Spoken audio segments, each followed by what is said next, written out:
கிறிஸ்துவுக்குள் அன்பாய் அழைக்கப்பட்ட அன்புக்குரிய கிறிஸ்தவ சகோதர சகோதரிகளே, உங்களுக்கு ஓர் பைபிள் விருந்து.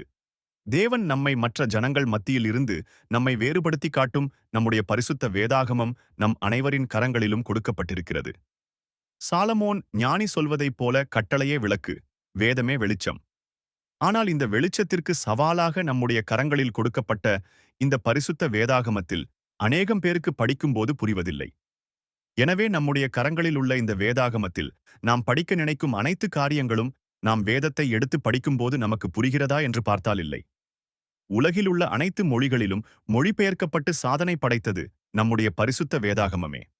அச்சு இயந்திரம் கண்டுபிடிக்கப்பட்ட பின் முதலில் அச்சடிக்கப்பட்டது நம்முடைய பரிசுத்த வேதாகமமே. இந்த வேதாகமும் புரியவில்லை என்ற ஒரு பதில் அநேகரிடம் இருக்கிறது.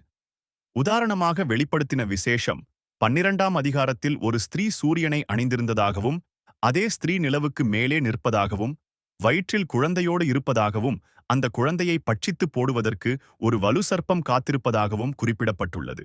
மற்றும் பழைய ஏற்பாட்டில் நீதிமொழிகள் புத்தகத்தில் 26ஆம் அதிகாரத்தில் மூடனுக்கு அவன் மதியீனத்தின்படி மறு உத்தரவு கொடாதே.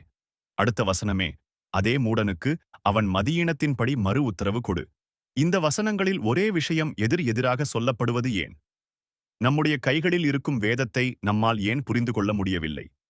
இதன் மூலம் எப்படி நாம் பரலோக ராஜ்யத்திற்குள் பிரவேசிப்பது போன்ற அநேக விஷயங்களுக்கு விடை சொல்லும் வண்ணமாகவும் இவைகளை புரிந்து கொண்டு நம்முடைய வாழ்க்கையில் கடைபிடிப்பதற்கு ஏற்ற வகையில் பைபிள் விருந்து என்கின்ற மாபெரும் வேத ஆராய்ச்சி கூட்டம் ஜூலை 27ஆம் தேதி கோவையிலுள்ள YMCA வளாகத்தில் மாலை 5 மணிக்கு நடைபெறும். கிறிஸ்தவர்களாகிய நாம் அனைவரும் இந்த கூட்டத்தில் கலந்து கொண்டு தேவ ஆசீர்வாதத்தை பெற இயேசு கிறிஸ்து உங்களை அழைக்கிறார்.